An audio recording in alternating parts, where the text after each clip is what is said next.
इन 3 महिलाओं को तुलसी को जल भूल से भी नहीं चढ़ाना चाहिए।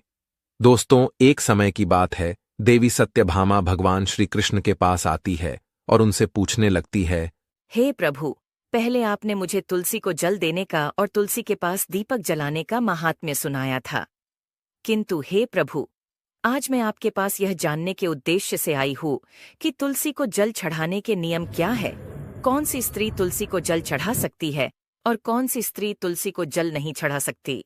इस विषय में मुझे ज्ञान दीजिए। भगवान श्री कृष्ण कहते हैं, हे सत्यभामा, आज तुमने उत्तम प्रश्न किया है। तुलसी को जल देने के महत्वपूर्ण नियम होते हैं। उन नियमों का पालन करते हुए ही तुलसी को जल देना चाहिए। यदि कोई व्यक्ति इन नियमों का पालन नहीं करता है तो उसे महापाप लगता है। देवी लक्ष्मी उसके घर का त्याग करके चली जाती है। हे प्रिय, आज मैं उन 3 स्त्रियों के विषय में बताने वाला हूं जिन्हें तुलसी को जल नहीं चढ़ाना चाहिए। इन स्त्रियों को तुलसी को जल देने का कोई शुभ फल प्राप्त नहीं होता है, उल्टा इनके द्वारा तुलसी को जल चढ़ाने पर उन्हें महापाप ही लगता है। तुलसी को जल चढ़ाने के नियम बताने से पूर्व, हे देवी, मैं आपको सुनंदा का प्राचीन इतिहास सुनाता हूं, जिसे आप ध्यान से सुनिए। जो भी स्त्री इस प्राचीन कथा का श्रवण करती है, उसे तुलसी को 100 वर्षों तक जल देने का पुण्य प्राप्त होता है। इस कथा को जो भी ध्यान से सुनता है और इसका प्रचार करता है, उसके दुखों का नाश होता है और उसकी दरिद्रता दूर होती है। देवी सत्यभामा कहती है, हे स्वामी, आपके मुख से इस कथा का श्रवण करना बड़े सौभाग्य की बात है। कृपया आप मुझसे वह कथा कहिए, मैं इसे ध्यान से पूरा अवश्य सुनूंगी। दोस्तों, फिर भगवान श्री कृष्ण देवी सत्यभामा को वह कथा सुनाने लगते हैं। इस कथा को आप ध्यान से पूरा अवश्य सुनिए, क्योंकि आधा अधूरा ज्ञान घातक हो सकता है। तो चलिए आपको सुनाते हैं वह कथा। भगवान श्री कृष्ण कहते हैं, हे देवी सत्यभामा, पूर्वकाल की बात है। दक्षिण देश में एक अत्यंत शोभायमान नगरी थी। उस नगरी में सुदेव नाम का एक ब्राह्मण निवास करता था।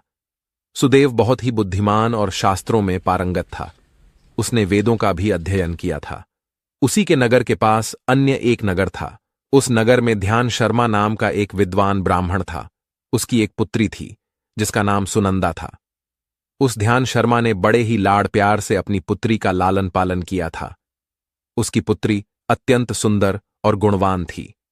जब सुनंदा विवाह के योग्य हुई तो ध्यान शर्मा को अपनी पुत्री के विवाह की चिंता सताने लगी। इसीलिए उसने अपनी पत्नी से कहा, हे प्रिय, हमारी पुत्री अब जवान हो चुकी है, इसीलिए अब इसका विवाह हमें कर देना चाहिए। तब उसकी पत्नी कहती है, हे स्वामी, मेरी दृष्टि में एक विद्वान ब्राह्मण है जिनका नाम सुदेव है। मैं तो कहती हूँ हमारी पुत्री का विवाह उन्हीं श्रेष्ठ ब्राह्मण के साथ करा दिया जाए। उनके साथ विवाह करके हमारी पुत्री सुखी जीवन व्यतीत करेगी। ध्यान शर्मा कहता है, हे प्रिय, तुम ठीक कहती हो। मैंने भी सुदेव जी के विषय में बहुत सुना है। हम हमारी पुत्री का विवाह उन्हीं के साथ करेंगे। मैं कल ही उनके पास अपनी पुत्री के विवाह का प्रस्ताव लेकर जाता हूं। फिर ध्यान शर्मा अपनी पुत्री के विवाह का प्रस्ताव लेकर सुदेव के घर पर जाता है। सुदेव घर में अपने माता पिता की सेवा कर रहा होता है। जब ध्यान शर्मा सुदेव को अपने माता पिता की सेवा करते देखता है तो उसे बड़ा आनंद होता है। वह सोचता है, अरे वाह, यह ब्राह्मण पुत्र तो कितना महान है। यह तो बड़ी प्रसन्नता से अपने माता पिता की सेवा कर रहा है। जब ध्यान शर्मा को सुदेव द्वार पर खड़ा देखता है तो उनका स्वागत करता है और कहता है, हे विप्रवर, पधारिए, आपका स्वागत है। कहिए, मैं आपकी किस प्रकार से सहायता कर सकता हूं। सुदेव का अतिथि सत्कार देखकर ध्यान शर्मा बहुत प्रसन्न हो जाता है। वह देखता है कि सुदेव का घर अत्यंत पवित्र और शुद्ध होता है। उसके घर के सामने तुलसी का पौधा होता है और घर के अंदर भगवान विष्णु की प्रतिमा रखी हुई होती है। इससे ध्यान शर्मा को विश्वास हो जाता है कि सुदेव ही उसकी पुत्री के लिए सर्वोत्तम वर है। फिर ध्यान शर्मा सुदेव से कहता है, हे विप्रवर, आज मैं आपके पास मेरी पुत्री के साथ आपके विवाह का प्रस्ताव लेकर आया हूं। मेरी पुत्री के लिए आपके समान श्रेष्ठ वर कहीं और नहीं मिल सकता। सुदेव के माता पिता भी यह बात सुनकर प्रसन्न हो जाते हैं और सुदेव को विवाह के लिए मना लेते हैं। फिर सुदेव भी विवाह के लिए तैयार हो जाता है। विवाह का मुहूर्त तय किया जाता है और एक पवित्र स्थान पर सुदेव और सुनंदा का विवाह संपन्न किया जाता है। सुनंदा के सुंदर और मनमोहक रूप को देखकर सुदेव बहुत प्रसन्न होता है। सुनंदा अत्यंत गुणवान और चरित्रवान स्त्री थी। विवाह के बाद जब सुनंदा सुदेव के घर पर जाती है तो वह अपने पति और सास ससुर की बड़ी सेवा करती है। अपनी मधुर वाणी और कार्यों से वह सभी के मन को जीत लेती है। सुनंदा के ससुराल वाले भी उसके कार्य से बहुत संतुष्ट रहते हैं। सुनंदा नित्य अपने पति से पहले जागकर घर का आंगन साफ करती थी, फिर घर के अंदर साफ सफाई करके स्नान किया करती थी।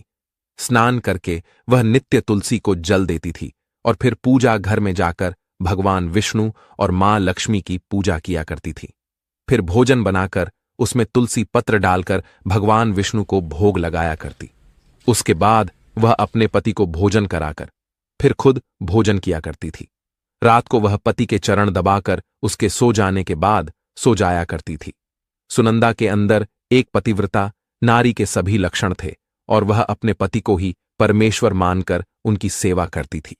सुनंदा ने कभी अपने पति के अलावा अन्य पुरुष के विषय में विचार नहीं किया। वह सत्य धर्म का पालन करने वाली और धर्म कार्य करने वाली पवित्र स्त्री थी। उसने कभी कोई अशुभ कार्य नहीं किया। सुनंदा के ऐसे सात्विक और सरल स्वभाव को देखकर मां लक्ष्मी भी उस पर मेहरबान थी। मां लक्ष्मी स्वयं चलकर उसके घर में आकर निवास करने लगी, जिससे सुनंदा के जीवन में सुख समृद्धि और भी अधिक बढ़ गई।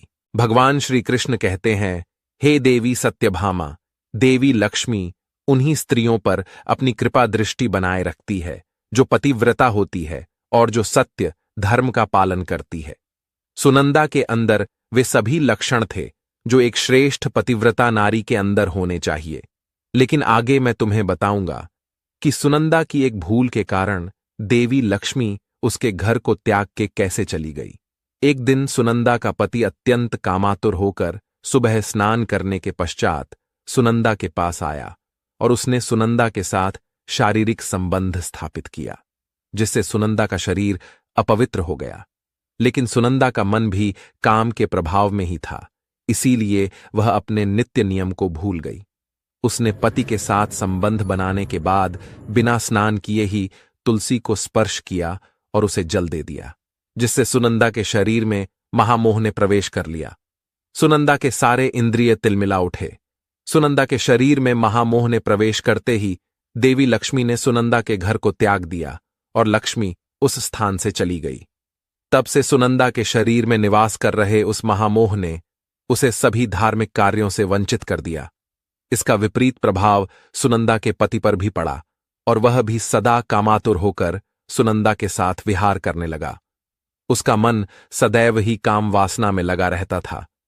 फिर एक दिन सुनंदा के पति ने तो सभी सीमाओं का उल्लंघन किया और सुनंदा के मासिक धर्म के दौरान ही उसके साथ संबंध स्थापित किया, जिससे सुनंदा के शरीर में निवास कर रहा ब्रह्म हत्या का पाप उसके पति के शरीर में प्रवेश कर गया।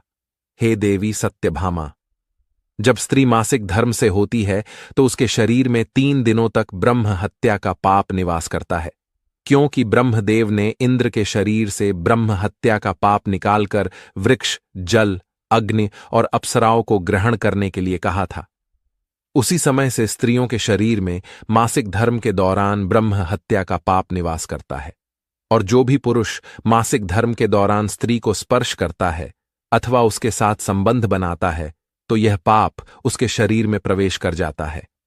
वही ब्रह्म हत्या का पाप सुनंदा के पति के शरीर के अंदर प्रवेश कर गया और वह जमीन पर गिर पड़ा।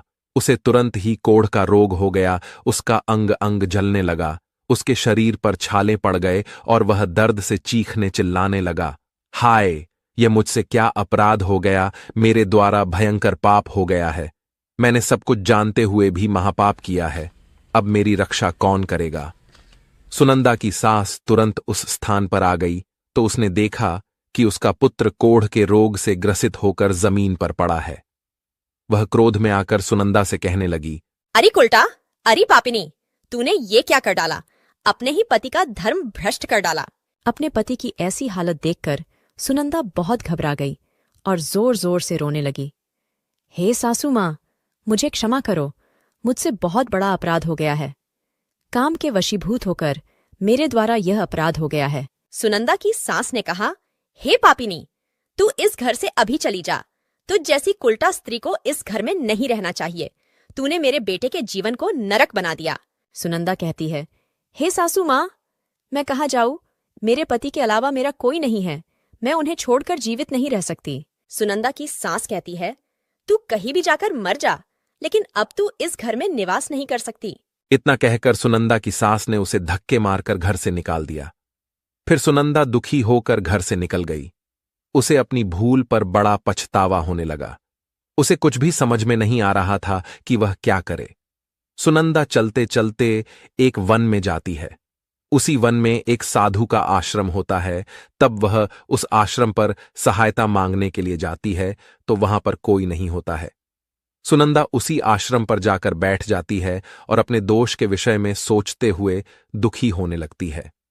फिर कुछ समय बाद एक ऋषि उस आश्रम पर आते हैं जिनका वह आश्रम होता है।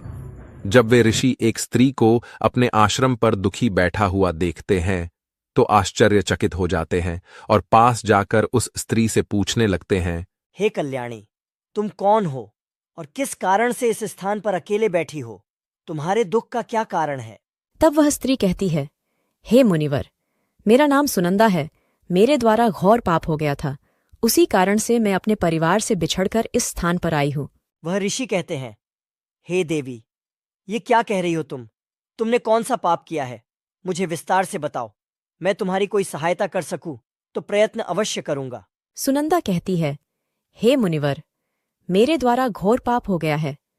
मासिक धर्म के दौरान मैंने पति के साथ संबंध बनाया। इसी कारण से मेरे पति कोढ़ रोग से ग्रस्त हो गए और दुख भोग रहे हैं। फिर ऋषि कहते हैं, बेटी, तुम चिंता मत करो।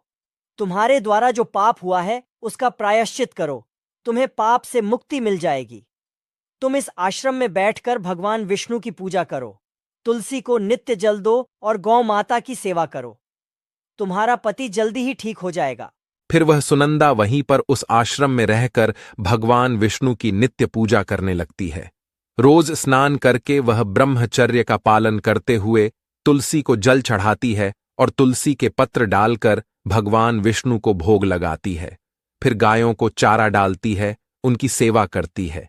दिन भर वही भगवान विष्णु की मूर्ति के आगे बैठकर भगवान विष्णु की भक्ति करने लगती है। इस प्रकार से 1 वर्ष बीत जाता है। भगवान विष्णु सुनंदा की दृढ़ निष्ठा और भक्ति से अत्यंत प्रसन्न हो जाते हैं और सुनंदा को साक्षात दर्शन देते हैं। भगवान विष्णु को साक्षात अपने सामने खड़ा देखकर सुनंदा उन्हें बारंबार प्रणाम करने लगती है।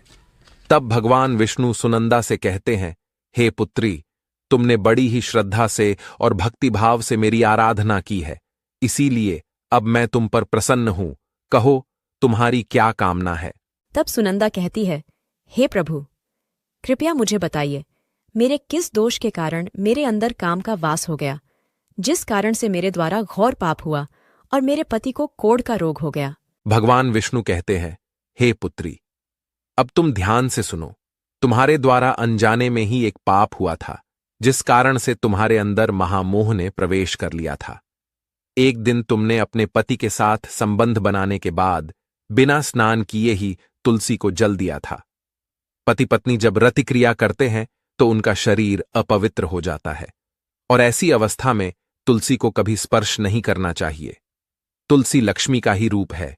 तुमने अपवित्र अवस्था में ही तुलसी को जल अर्पण किया था, जिस कारण से देवी लक्ष्मी तुम्हारे घर का त्याग करके चली गई और फिर महामोह ने तुम्हारे अंदर प्रवेश कर लिया।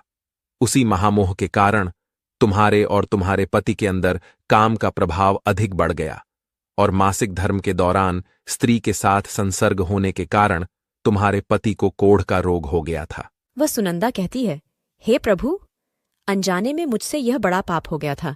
अब इस पाप का क्या प्रायश्चित है? भगवान विष्णु कहते हैं, हे सुनंदा, इस पाप का प्रायश्चित तुमने 1 वर्ष तक ब्रह्मचर्य व्रत का पालन करके कर लिया है, इसीलिए अब तुम पाप से मुक्त हो। सुनंदा कहती है, हे प्रभु, कृपया मुझे बताइए, किस अवस्था में तुलसी को जल नहीं देना चाहिए और तुलसी को जल देने के क्या नियम हैं? भगवान विष्णु कहते हैं, हे सुनंदा, अब मैं तुम्हें तुलसी को जल देने के नियम बताता हूं, तुम इसे ध्यान से सुनो। हे पुत्री, तुलसी एक अत्यंत पवित्र पौधा है।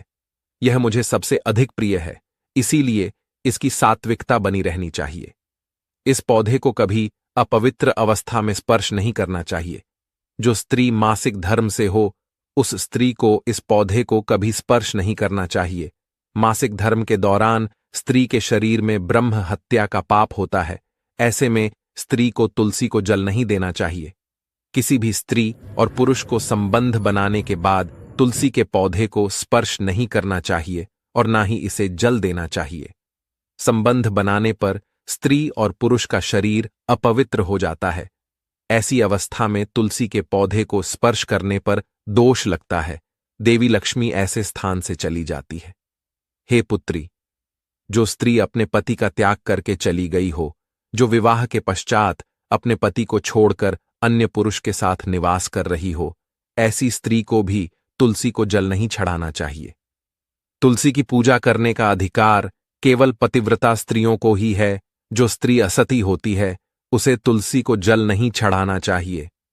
हे सुनंदा, अब मैंने तुम्हें तुलसी को जल देने के संबंध में महत्वपूर्ण नियम बताए हैं, तुम इसे ध्यान में रखो।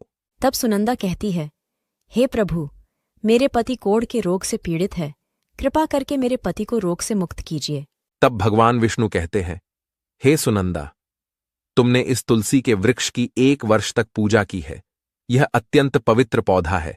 अब तुम इसके पत्ते ले जाकर अपने पति को खिला दो, वह रोग और पापों से मुक्त हो जाएगा। इतना कहकर भगवान विष्णु अंतर्ध्यान हो जाते हैं। यह सुनकर सुनंदा बहुत प्रसन्न हो जाती है और भगवान विष्णु को बारंबार प्रणाम करके धन्यवाद देती है। फिर सुनंदा उस तुलसी के पौधे के कुछ पत्ते तोड़कर घर पर जाती है और अपने कोढ़ी पति को खिला देती है। तुलसी के पत्ते खाते ही उसका पति एकदम से स्वस्थ हो जाता है और सुनंदा को गले से लगा लेता है। सुनंदा की सास भी जब यह चमत्कार देखती है तो बड़ी प्रसन्न हो जाती है और फिर वे सभी प्रसन्नता से रहने लगते हैं। भगवान श्री कृष्ण कहते हैं, हे सत्यभामा, इसीलिए इन अवस्थाओं में स्त्रियों को तुलसी को जल नहीं चढ़ाना चाहिए और ना ही तुलसी को स्पर्श करना चाहिए, अन्यथा इसके अशुभ परिणाम भोगने पड़ते हैं, जैसा सुनंदा के साथ हुआ था। दोस्तों, अब जानते हैं तुलसी के पौधे से जुड़े महत्वपूर्ण नियम।